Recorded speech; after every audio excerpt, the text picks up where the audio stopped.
Hey guys, welcome to Nerdarchy, for Nerds by Nerds. I'm Nerdarchy Ryan, and I'm flanked by some nerds. I'm Nerdarchy Ted. Nathan Nerdarch. Nerdarchy Dave. And we have a GM 911 from Matt Malone regarding, basically, he had a city in his homebrew world destroyed, and then his players are rebuilding around the ashes a new outpost and becoming a new political power. He wants to figure out, should he go with prior campaign arcs that he had in mind, because originally he had planned for them to just go on to the next city in the north, or should he have a more politically involved game and campaign and take in all the woes and headaches that that being a political power would entail, right? Well, before we get into the politics of that, down below in the description you can find Nerdarchy, the newsletter, where you can get weekly tips and even learn how to game with Nerdarchy. Okay. So I would say that he's got an established villain or power in this world that destroyed this existing town. I think this is a simple, cut and dry. They wanted to establish a base. They've got the political connections and power to be able to set it up. I say let them build a town, or their new base of operations, stronghold, whatever you want to call it, and continue on with the story that you've already got worked out. And just splash in every once in a while something political, because they are linked to this place. They're the founding fathers, if you will, and they're going to need to deal with the politico. And also, too, the coolest way so obviously it's yes that you need to go with the political action, because your players chose to make this thing happen, so they want it in the game, right? So that was their player agency. Can you feed things from your original plot arc that will butt against what's going on, what they've established? So pulling deeper into the campaign arc that you have, like the things that they chose to do, and that would be the best way to go about it, I think. There's a couple more aspects. Like, one was, they want to form a military force, which is fine. That would, if you're going to hold territory, you're going to need some way of keeping right. it. You, as like a group of 5 or 6 adventurers, cannot hold miles and miles of terrain. Yeah, and they're like also going to have to do a police force if they're bringing more people in, which again, the military can actually double for that depending on what kind of structure you're going for. He also said, well, do I need a system to decide what's going on with this base of operation while my adventurers are out, adventuring, and one of the things that it seems apparent too is, like, he's got an overarching plot that wherever the players were going to be at doesn't seem like it's going to affect it overly much. He just assumed they would move on to the next town and run things from there. But like, nah, we're gonna rebuild. Yeah, we're gonna put things under our control, and we're gonna make sure it doesn't happen again. So I would say, as the DM, no, you don't need to come up with a system. Whatever you want to happen in the town can happen in the town. And also let their choices that they're doing while they're adventuring, if it could have repercussions to the town, like if they don't stop one invading force or whatever, where it mostly gets through with few casualties, maybe it attacks or they show up and it's under siege. Yeah, injures their garrison or something like that. Yeah, absolutely. Yes, you can have the effects of what they're doing, quote unquote, in the field affect their base of operations, and at the same point, their neglect of the base of operations can have catastrophic effects as well. So if they're not maintaining what they've built, then they're having a problem.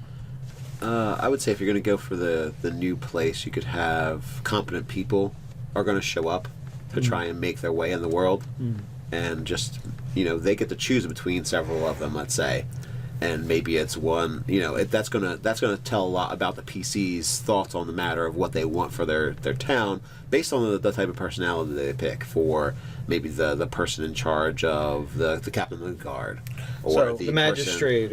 And also I would double down on trying to get them to the northern city if you got a lot of stuff going on there, because building a new place when a town where a city or whatever size location it was got wasted and decimated to nothing, pretty much, almost, then I would say that can easily just happen again.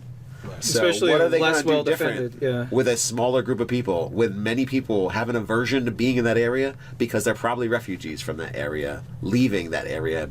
No one's going to want to be like, oh yeah, this is a great place to go be a peasant at, so I can get killed. So you had said about hiring the NPCs. Something you could do would be to, for each quote unquote position that they're gonna hire and set up, you could come up with like 2 to 3 choices with a with each character have some kind of, flaw or subplot set up. So, okay, if they hire this guy, this is a potential. You have that one could that happen. could be like a plant for the Dark Army. Like, like you could have 5 options. If they happen to choose this one that looked really stunning, because they would have probably had a good plant to put in.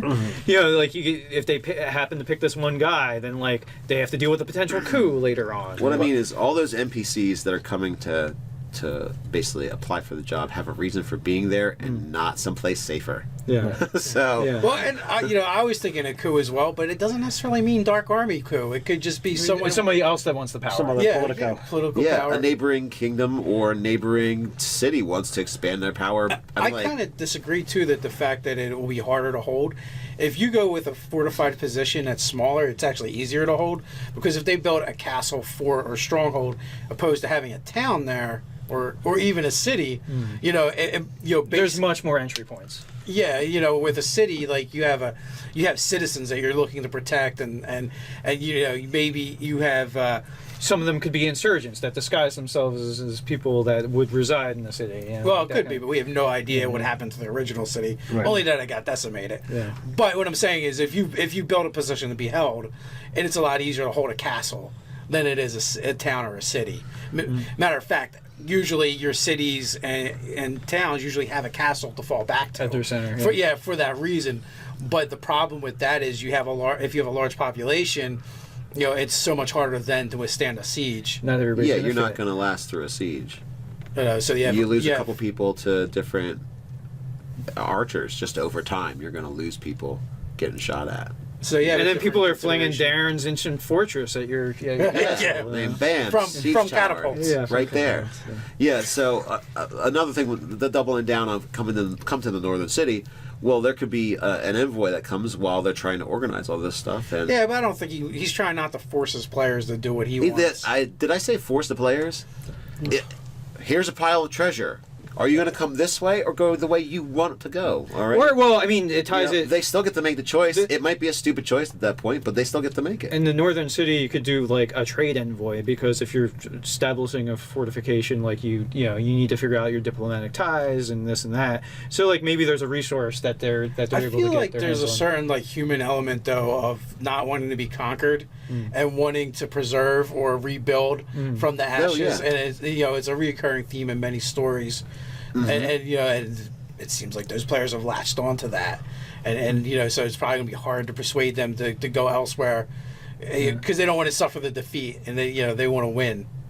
Yeah. Well, I mean, so you can make a lot of the threads come to them, but there might be the carrot that gets them to the north. Like, that it's still about the reestablishment of this colony, this stronghold, but there could be another appropriate lure to the party as well that could get them. But it all depends upon what his story that he's already It written. didn't sound like it was relevant to him whether they went there or not. Well, if he it's just not- thought they would. If it's not strategically, and what's this town about? Was it just raised for that sake, or was there an actual strategy to destroying it rather than occupying it?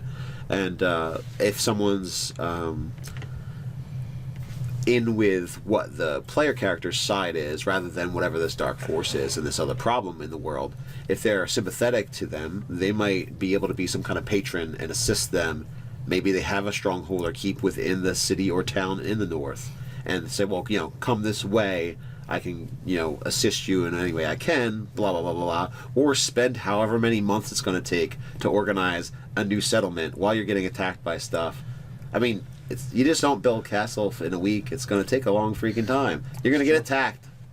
If someone just came by and smashed that place, they're going to smash you before you get anything done. And I would smash them. Be like, this is your decision. If it's This a is war what that moved on, this we is don't what know. would happen in reality. Is what that's my perspective is, if they smashed the city, they smashed it for a reason. If it was just simple revenge stuff, well, they're just going to come back and kick over their little fort when they Break come their back again. sandcastle.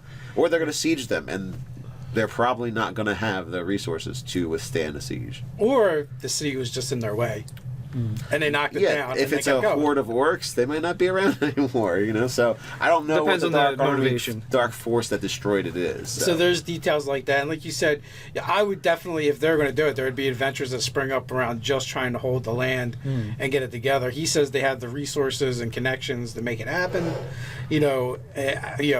I would just do like you said, you just have adventures that would happen around that. Like, okay, the Raiders come again, or the forces are on the move again.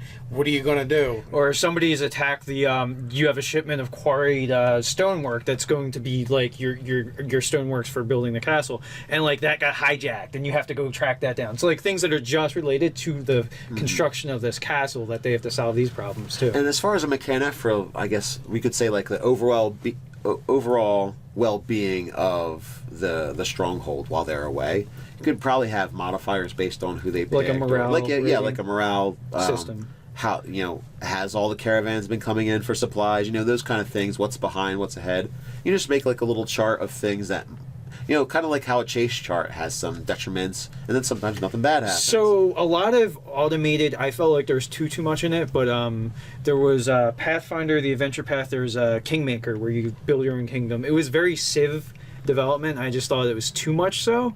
But maybe you can buy the part of the module that has those roll charts and just harvest the bits of and just use a stripped down version of Pathfinder's Kingmaker. As a DM, I'd just probably pick. Yeah, It'd be whatever my mood was. That's what happened. I was in a bad mood. The giant came and kicked over your fort again. Whatever's going to alter, or assist what kind of plots and things you're developing as well could be something to look at as motivation for what happens in the stronghold area. So hopefully, Christian, that gives you some ideas of what you can do and how to do it. We've run the gambit from go with it to try and encourage them strongly to go to the north. Whatever works for your game. You guys, what do you think? How should Christian handle it? Down in the comments below while you're at it. Like, share, and subscribe. You could check us out over on nerdarchy.com, and that was Matt Malone that we're doing this one. Oh, Christian was the last one? Yeah. Matt, sorry. Okay, so you can check us out on nerdarchy.com. While there, you can check out the store and get some sweet swag. And check out Funny Memes over on Facebook. So until next time, Stay nerdy.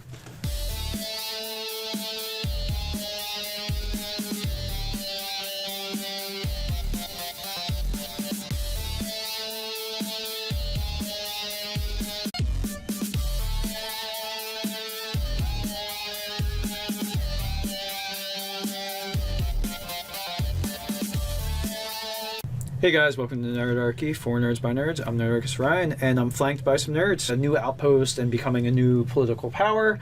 He wants to figure out, should he go with prior campaign arcs that he had in mind, because originally he had planned for them to just go on to the next city in the north, or should he have a more politically Tips, and even learn how to game with Nerdarchy. Okay. So I would say that he's got an established villain or power in this world that destroyed this existing town. I think this is a simple, cut and dry. They wanted to involved game and campaign and taken all the woes and headaches that that being a political power would entail, right? Well, before we get into the politics of that, down below in the description you can find Nerdarchy, the newsletter, where you can get weekly. Nerdarchy Ted. Nathan Nerdarch.